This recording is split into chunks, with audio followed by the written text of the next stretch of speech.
match number 8, our main event of the evening, would see the Ambition title put on the line between two Essex Rescue favourites.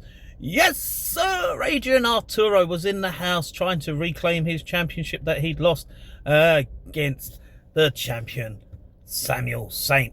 Daniels. Now, this one, I've been thoroughly looking forward to this one. Early even exchange, as you'd expect from these two adversaries. Samuel St. Daniels hitting a drop kick that would send Arturo to the outside. Arturo locking in a side headlock and then evading the attacks with a no. And then a running crossbody and a drop kick to send St. Daniels flying. These two so back and forth. Daniels hitting some turnbuckle attacks, a vile back kick, and head up top hitting a missile drop kick for a near fall, loads of near falls. Arturo would hit his brother please maneuver and then unload on St. Daniels, but St. Daniels would use the ropes to his advantage, hitting the tarantula and then work on the arm. He'd head up top, but Arturo would manage to evade, and Arturo would hit the double underhook slam for a near fall. St. Daniels would respond with a gut wrench powerbomb for a near fall. St. Daniels would then hit his 5-star frog splash twice in a row. You thought it was over at this point, but only for 2. You'd see Arturo would hit a set out powerbomb for a near fall.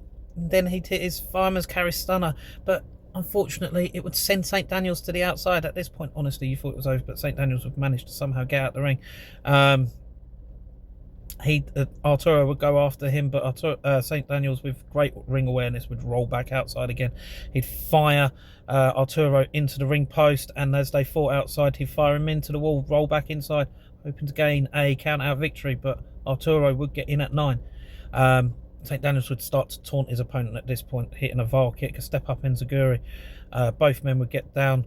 Arturo would look for a springboard attack, but it'd be countered by St. Daniels, who'd lock in the bridge pin and grab hold of the ropes for leverage to retain his title by pinfall victory.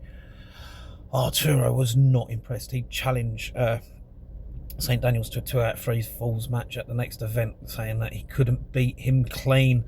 What an epic match to finish the night on. Wow, Arturo honestly gave everything that he had in that ring, and to come up short because of cheating, in his opinion, it was, but obviously these things happen. But yeah, he gave an absolute epic showing in this match. Could he have come away with the title? Yes, maybe he should have come away with the title. However, things get missed by the referee at times, St. Daniel, and he just came up short in this instance. Now, St. Daniels, as the heel champ, he did what he had to do to retain the title. It's the W that counts at the end of the day. He gave an absolute epic showing for himself. This was just honestly such a great, wonderful match. Thoroughly enjoyed it. Just love these two in action together. And St. Daniels, he gave a great showing of himself. And did he cheat to win? Yes. Does it matter? No. As the champion, you've got to do what you've got to do to retain your title, and that's the matter of fact.